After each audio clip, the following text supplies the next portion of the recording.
তোমাকে উপদেশ গ্রহণ করবে যে জালেমের একদিন ধরা আছে, জালেম একদিন না একদিন ধরা খাবে। আল্লাহর ধরা বড় কঠিন। যখন আল্লাহ কোন জালেম জনপদকে ধরেন তখন ধ্বংস করে দেন, তখন আর ছাড় দেন না। আজ তুমি আমার সামনে মুসলিম বলে ঘোষণা দিলে এ কথা ঠিক, তোমার মুসলিম ঘোষণা গ্রহণ হলো না, তোমাকে কিয়ামত পর্যন্ত রেখে দিলাম। মানুষ দেখে তোমাকে উপদেশ গ্রহণ করবে যে জালেমের ফলাফল কি। পৃথিবীর মাটিতে কেউ জুলুম করে রক্ষা পায়নি, তা আপনারা জানেন। এদেশের বিগত সরকারও জুলুম করে রক্ষা পায়নি। কত তার জুলুম কেনা জানে না, ছোট বড় সবাই জানে, দেশ বিদেশের লোক জানে। কত সেনাকে পিলখানায় হত্যা করেছে, কত মানুষকে নির্বিচার করে হত্যা করেছে, কত মানুষকে ক্রস ফায়ারে হত্যা করেছে, কত মানুষকে গুম করে হত্যা করেছে। সিলেটের উল্লেখযোগ্য সুনামধন্য ব্যক্তি ইলিয়াস তার একজন। সাগরের গভীর পানিতে নিয়ে গিয়ে গায়ের সাথে ভারী পাথর বেঁধে দিয়ে পানিতে ছেড়ে দেওয়া হয়েছে। জুলুম কত হতে পারে, আরো কত আছে কে না জানে। জুলুম করে কেউ টিকতে পারে না। জেলখানায় বন্দি করে আলেম ওলামাদের হত্যা করেছে, জেলখানায় বন্দি করে বহু মানুষকে আজীবন জেলে রেখেছে। মাওলানা দেলোয়ার হোসেন সাইদি রাহিমাহুল্লাহ তার একজন। জুলুম করে কেউ টিকতে পারে না, জুলুমের ফলাফল ভোগ করতেই হবে একদিন। এদেশের সুশিক্ষিত ভবিষ্যৎ জাতীয় সম্পদ নিরপরাধ নিরীহ ছেলেদেরকে কত শতকে হত্যা করেছে, যা আপনারা ভালোভাবেই জানেন। হত্যা করা মহাপাপ।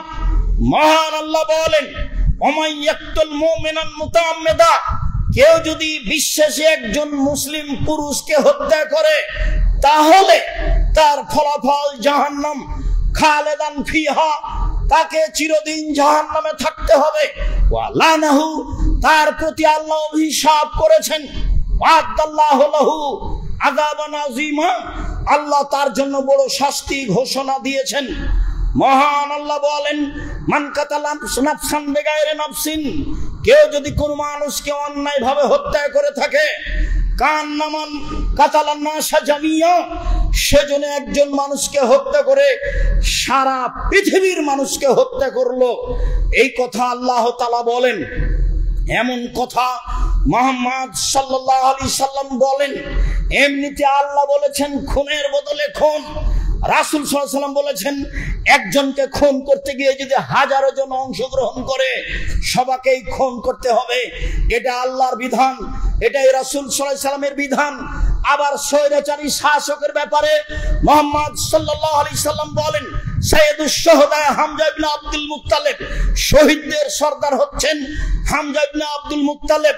পৃথিবীতে সবচেয়ে দামি শহীদ মুহাম্মদ সাল্লাল্লাহু আলাইহি সাল্লামের চাচা হামজা ইবনে আব্দুল মুত্তালিব।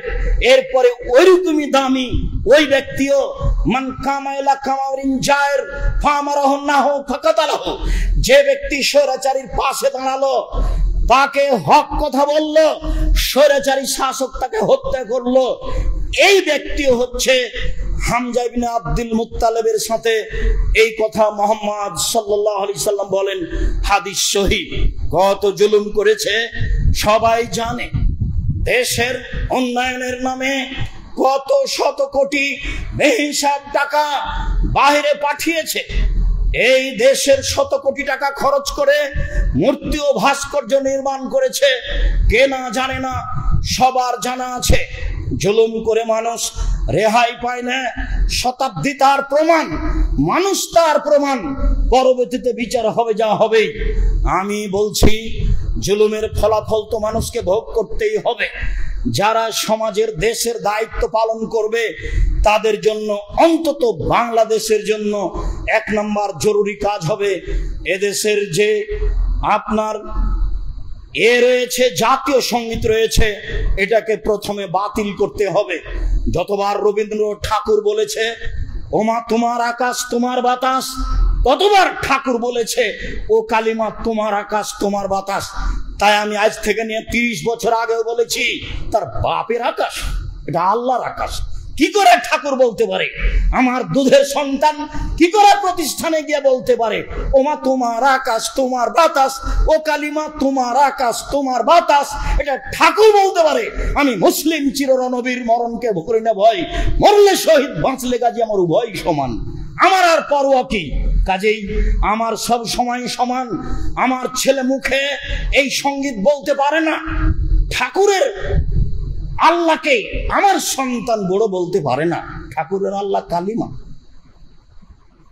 আমি বলেছি এই দেশের সিলেবাস পরিবর্তন করতে হবে।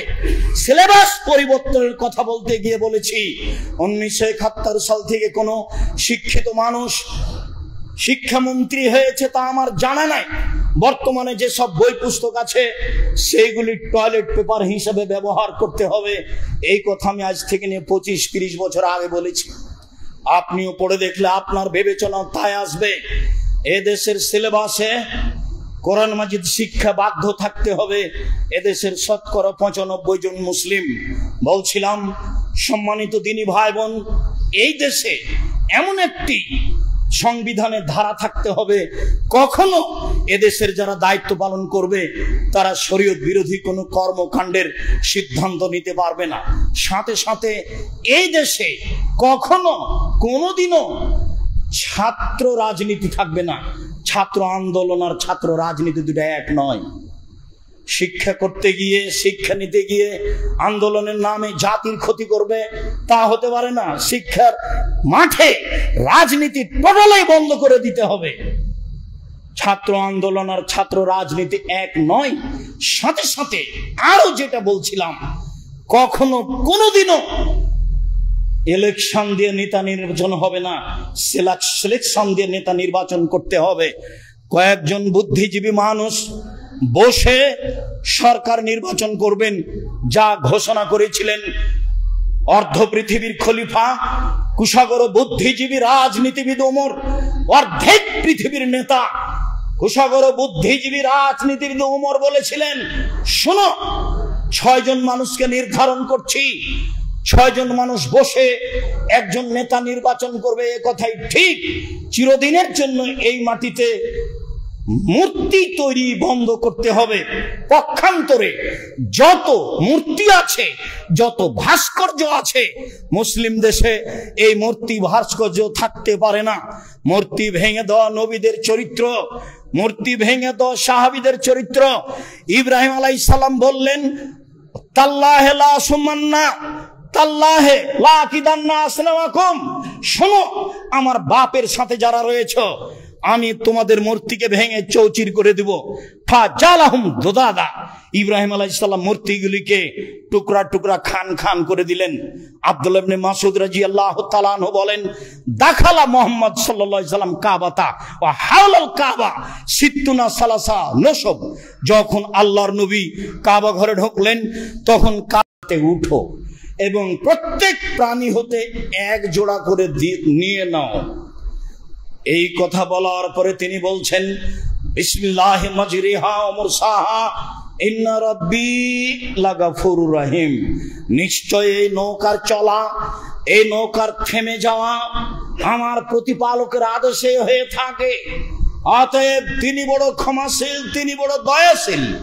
এই কথা বলার পরে তিনি ছেলেকে বলছেন, বুনাইয়া ইরকাব মানা ওয়ালা তাকুন মাল কাফিরিন। কেনান, তুমি আমার ছেলে, তুমি আমার সাথে নৌকায় উঠে যাও। কেনান বলল, সাবিলা জাবালিন ইয়াসিমুনিল মিনাল মায়ে, জি না, আমি আপনার নৌকায় উঠবো না। এই যে পাশে অনেক উঁচু পাহাড় দেখছেন, এই পাহাড় আমাকে রক্ষা করবে। নূহ আলাইহিস সালাম বললেন, লা সামাল ইয়াউমা মিন আমরিল্লাহ, আল্লাহর গজব থেকে আজকে বাঁচার কারো কোনো পথ নেই, সবাই ধ্বংস হবে। সবাই ধ্বংস হয়ে গেল।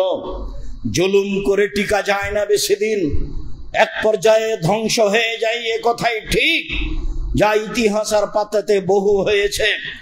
লূত আলাইহিস সালামের সম্প্রদায় জুলুম করেছিল। অনেক জুলুমের একটা জুলুম ছিল, তারা জেনা করত পুরুষে পুরুষেই। আল্লাহ তাআলা বলেন, জাআলনা আলিহা সাফিলাহা, আমি ওদের নিচের মাটিকে উপরে করে দিলাম আর উপরের মাটিকে নিচে করে দিলাম। শুধু তাই নয়, ওয়ামতারনা আলাইহা হিজারাতাম মিন সিজিল মিন মানজুদ, আমি চিহ্নিত পাথরের গায়ে লেখা ছিল যার নাম পাথর তারই গায়ের উপরে পড়বে। আমি পাথরের বৃষ্টি বর্ষণ করলাম। আমি লূত আলাইহিস সালামের সম্প্রদায়কে পাথরের বৃষ্টি বর্ষণ করে ধ্বংস করে দিলাম। রক্ষা পায়নি কেউ। মহান আল্লাহ বলেন, মিনহুম মান আরসালনা আলাইহা হাসিবা, আমি বহু লোককে পাথর বর্ষণ করে ধ্বংস করেছি। অমিনহুম মান আখাযাতহু সায়হা, বহু মানুষকে বিকট শব্দ দিয়ে ধ্বংস করেছি।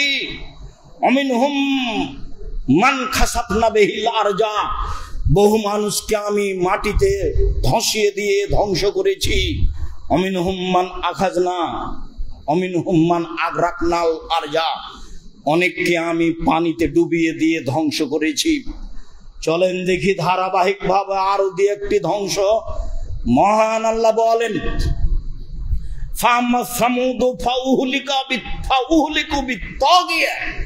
সামুদ সম্প্রদায়কে বিকট শব্দ দিয়ে ধ্বংস করা হয়েছে।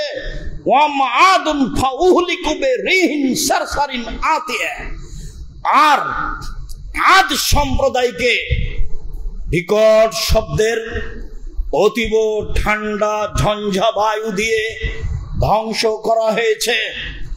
আয়েশা রাদিয়াল্লাহু তাআলা আনহা বলেন, যখনই আকাশে মেঘ উঠত তখনই আল্লাহর নবীর গতিবিধি ছিল। ঘরে ঢুকতেন বাইরে আসতেন, ঘরে ঢুকতেন বাইরে আসতেন। তাগাইয়ারা ওয়াজহুহু, মুখটা বিবর্ণ হয়ে যেত। আমি বলতাম, কি ব্যাপার? বৃষ্টি হচ্ছে মানুষের কল্যাণ, আর বৃষ্টি দেখলে আপনি এমন করেন কেন? মুখখান বিবর্ণ হয়ে যায়। একবার ঘরে ঢোকেন, একবার ভিতরে আসেন। তখন আল্লাহর নবী বলেছিলেন, আয়েশা তুমি জানো না, নুসের তো আমাকে সাহায্য করা হয়েছে পূর্ব দিকের বাতাস দিয়ে। ওয়াউহলিকাত আদুন বিদ্দাবুরে, পশ্চিম দিকের বাতাস ঝঞ্ঝা বায়ু দিয়ে আদ সম্প্রদায়কে ধ্বংস করা হয়েছে।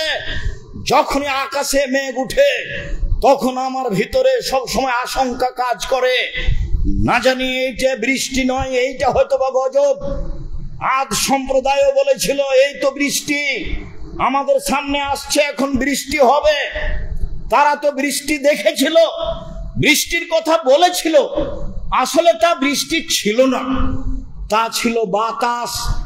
মনে রাখা ভালো হবে, আল্লাহ তাআলা ফেরেশতা দিয়ে এই সব কাজ করেন। পানি কোথায় হবে, কিভাবে হবে, তা ফেরেশতার পরিচালনায় হয়ে থাকে। নূহ আলাইহিস সালামকে যে পানি দিয়ে ধ্বংস করেছিলেন, সেই পানি ফেরেশতার অধীনে ছিল না, তা ছিল আল্লাহর আদেশে।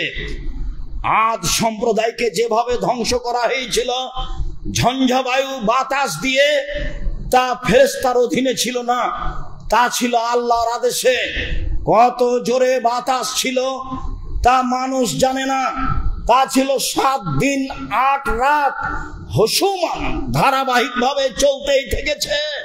পাহাড়, বাড়ি ঘর, গাছপালা সবকিছু কেটে চলে গেছে যেখান দিয়ে গেছে। তা ছিল ভিন্ন ধরনের বাতাস। আকাশে বাতাস উঠলেই আয়েশা আমি আশঙ্কা করি, আকাশে মেঘ উঠলেই আমি আশঙ্কা করি, আমি তো বলছি মেঘ, আসলেই কি মেঘ? আদ সম্প্রদায় বলেছিল মেঘ, আসলে তা মেঘ ছিল না। ফাদামদামা আলাইহিম রাব্বুহুম বিযামবিহিম ফাসাওয়াহা, তাদেরকে একেবারে অন্ধকার, খুব বেশি ঠান্ডা, বিকট শব্দের ঝঞ্ঝা বায়ু দিয়ে ধ্বংস করা হয়েছে, সবকে একাকার করে দেওয়া হয়েছে। মহান আল্লাহ বলেন, আলাম তারা কাইফা ফাআলা রাব্বুকা বিআদ ইরামা যাতিল ইমাদ। মুহাম্মদ সাল্লাল্লাহু আলাইহি সাল্লাম, আপনি দেখেন না উঁচু স্তম্ভের অধিকারী ইরাম আদ সম্প্রদায়কে আল্লাহ কিভাবে ধ্বংস করেছেন? লাম ইখলাক মিসলুহা ফিল বিলাদ, এত শক্তিশালী জাতি আল্লাহ পৃথিবীতে আর কখনো কোথাও সৃষ্টি করেননি, কিয়ামত পর্যন্ত করবেন না। তারা ছিল বিশাল আকৃতির, স্বাস্থ্য ছিল অনেক বেশি।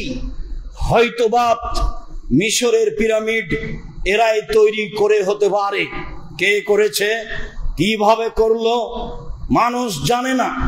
একটা পাথরের ওজন প্রায় 27 টন। একটা ক্রেন একটা পাথর বহন করতে পারে 16 থেকে 17 টন। যদি পাথরের ওজন হয় 27 টন, তাহলে অত উপরে কে নিয়ে গেল, কে পিরামিড বানালো? হয়তো বা এরা হতে পারে, আল্লাহ ভালো জানে, কেউ ইতিহাস জানে না সঠিকভাবে। তবে আদ সম্প্রদায় এমন জাতি ছিল, আল্লাহ বলছেন লাম ইউখলাক মিসলুহা ফিল বিলাদ, আমি এমন জাতি তাদের সৃষ্টি করেছিলাম শক্তিশালী। পৃথিবীর মাটিতে এত শক্তিশালী জাতি আমি আর কখনো সৃষ্টি করিনি। ঝঞ্ঝাবায়ু 7 দিন যাবত 8 রাত চলে সব ধ্বংস হয়ে গেছে। জুলুম করে জালেম কোনোদিন টিকতে পারেনি। সমদ ধ্বংস হয়েছে। বিশাল বিশাল 10 তলা 20 তলার পাহাড় কেটে, পাথর কেটে ঘর নির্মাণ করে সামুদ সম্প্রদায় জীবিকা নির্বাহ করত। আল্লাহ সামুদ সম্প্রদায়কে এইভাবেই ধ্বংস করে দিয়েছেন। তারা ছিল জালেম। সময়ের গতিতে রাসূল সাল্লাল্লাহু আলাইহি সাল্লাম বলছেন, যারা জালেম হবে এরকম ভাবে তিনি বলছেন যে তুমি আদ সামুদের মতো করে ওদেরকে ধ্বংস করে দাও। জালেমকে এইভাবে ধ্বংস করার জন্য রাসূল সাল্লাল্লাহু আলাইহি সাল্লাম বলছিলাম এইরকম ভাবে মানুষ জুলুম করে টিকতে পারেনি। আপনাকে বলি, ফেরাউনের যুগে ছিল বৃত্তশালী কারণের ব্যাপারে আল্লাহ তাআলা বলছেন ওয়াতাইনাহু মিনাল কুনুজি মা, আমি কারণকে এত সম্পদ দিয়েছিলাম ইন্না মাফাতিহাহু লা তানু বিল উসবাতি উলিল কুওয়া, একটা বড় শক্তিশালী দল তার অর্থ সম্পদের তালার চাবি বহন করত। একটা বড় শক্তিশালী দল তার অর্থ সম্পদের তালার চাবি বহন করত। এলাকার লোক বলেছিল, কারণ অহংকার করো না, ইন্নাল্লাহা লা ইউহিব্বুল ফারিহিন, আল্লাহ অহংকারীকে ধ্বংস করেন, পছন্দ করেন না। তোমার অর্থ সম্পদের দান যাকাত বের করো। কারণ বলেছিল ইন্নামা উতিতুহু আলা ইলমিন ইনদি, বলো কি তুমি আল্লাহ আমাকে সম্পদ দিয়েছে মানে আমি নিজ বিদ্যায় সম্পদ উপার্জন করেছি, এ কথা আল্লাহ বলছে। ওমা উতিতুহু আলা ইলমিন ইনদি, আমার কাছে যে বিদ্যা আছে সেই বিদ্যা দিয়ে আমি অর্থ উপার্জন করেছি, আল্লাহ আমাকে অর্থ দিয়েছে, এ কথা আমি বলি না। একদা সাজসজ্জা গ্রহণ করে অহংকার গর্ব করে জনগণের সামনে বের হলো। আল্লাহ তাআলা বলছেন ফাখাসাফনা বিহি ওয়া বিদারিহিল আরজা, আমি ওকে ওর বাড়ি ঘরকে মাটিতে ধসিয়ে দিয়েছি, কিয়ামত পর্যন্ত সে মাটির নিচে যেতে থাকবে।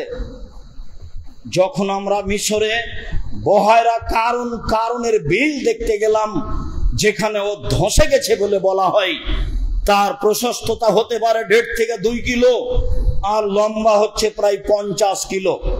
50 কিলো মতো জায়গা নিচে বসে আছে, পানি ধরে আছে, পানিতে গন্ধ আছে, আল্লাহ ভালো জানে।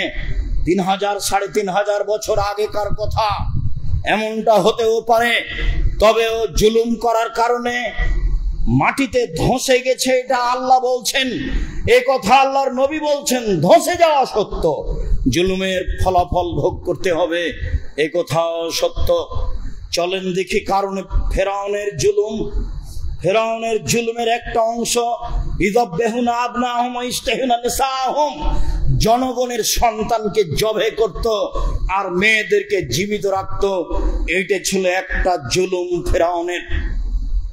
জনগণের সন্তানকে জবে করে দিত তার চোখের সামনে, মেয়েদেরকে জীবিত রাখত তার চোখের সামনে।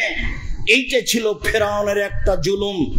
ফেরাউনের জুলুম দেখা গেছে। ফেরাউন বলছে লাউকাত্তিয়ান্না আইদিয়াকুম ওয়া আরজুলাকুম মিন খিলাফ ওয়া লাউসাল্লিবান্নাকুম ফি দুদুইন নাখলে। যারা তোমরা জাদুগার মূসার কথা মেনে নিয়েছ, আমি তোমাদের ডান হাত কেটে দিব, বাম পা কেটে দিব, বাম পা কেটে দিব, ডান হাত কেটে দিব। এরপরে আমি তোমাদেরকে খেজুরের ডালের সাথে বেঁধে ঝুলিয়ে রেখে দেব। এটাই হলো তোমাদের শাস্তি। ফেরাউনের শাস্তির কথা উল্লেখ হয়েছে। অফিরাউনা দিল আওতাদ, লৌহ শলাকাধারী ফেরাউন, যে তার কথা মানত না, তাকে বালুর চরে নিয়ে গিয়ে 4 হাত পায়ে কাঁটা মেরে দিয়ে, প্রেক মেরে দিয়ে চিৎ করে রেখে দিত এবং গায়ের উপরে সাপ বিছু ছড়িয়ে দিত। এটা কেমন জুলুম হতে পারে? এইভাবে ফেরাউন জুলুম করে দুনিয়া থেকে চলে গেছে। অনেক জুলুম। ফেরাউনই বলেছিল নাইনিত্তাখাস্তা ইলাহান গায়রি লাজালান্নাকা মিনাল মাসজুনিন, মূসা আমাকে বাদ দিয়ে তুমি যদি আল্লাহ বলে কাউকে বিশ্বাস করো, আমি তোমাকে জেলখানায় বন্দি করে দেব। ফেরাউনই বলেছিল মালাম তালাকুম মিন ইলাহিন গায়রি, আমি ব্যতীত তোমাদের আর কোন আল্লাহ আছে এ কথা আমি জানি না। ফেরাউনই বলেছিল আনা রাব্বুকুম লালা, আমি হচ্ছি তোমাদের সবচেয়ে বড় আল্লাহ। এত বড় জালেম মানুষের প্রতি এভাবে দীর্ঘদিন জুলুম করার পরেও একদিন দুনিয়া থেকে বিদায় নিয়েছে। এযা আদরাকাহুল গারাক, যখন পানি তাকে পেয়ে নিল, এখন ডুবে যাচ্ছে। চোখের সামনে তার সম্প্রদায় সবাই ডুবে গেল। যখন সবাই ডুবে গেল চোখের সামনে, তখন ফেরাউন বলছে আমানতু আন্নাহু লা ইলাহা ইল্লাল্লাযী আমানাত বিহি বানু ইসরাঈল, আমি ফেরাউন ওই আল্লাহকে মেনে নিলাম যে আল্লাহকে বানু ইসরাঈল মেনে নিয়েছে। ওয়া আনা মিনাল মুসলিমিন, আমি একজন মুসলিম। এই কথা ফেরাউন ঘোষণা দিল পানিতে ডুবে যাওয়ার সময়। বলল আল্লাহ ছাড়া কোনো মাবুদ নেই। সেই আল্লাহ যে আল্লাহকে বানু ইসরাঈল মেনে নিয়েছে, আমি ফেরাউন সে আল্লাহকে মেনে নিলাম, আমি হচ্ছে একজন মুসলিম। তখন আল্লাহ তাআলা বলছেন আলআন অকাদ আশাইতা কাবল, ও এখন মেনে নিলে? ইতিপূর্বে তুমি জালেম ছিলে, কথাই ঠিক, তুমি এখন মেনে নিলে। ইতিপূর্বে তুমি জালেম ছিলে, তুমি পৃথিবীর মাটিতে বিপর্যয় সৃষ্টি করেছো ফেরাউন। মনে রেখো আল ইয়াউমা নুনাজ্জিকা বিবাদানিকা লিতাকুনা লিমান খালফাকা আয়া, তোমার আজকে ইসলাম গ্রহণ করার কি আছে? তোমার শরীরকে আমি কিয়ামত পর্যন্ত রেখে দিলাম, পৃথিবীর মানুষ কিয়ামত পর্যন্ত দেখে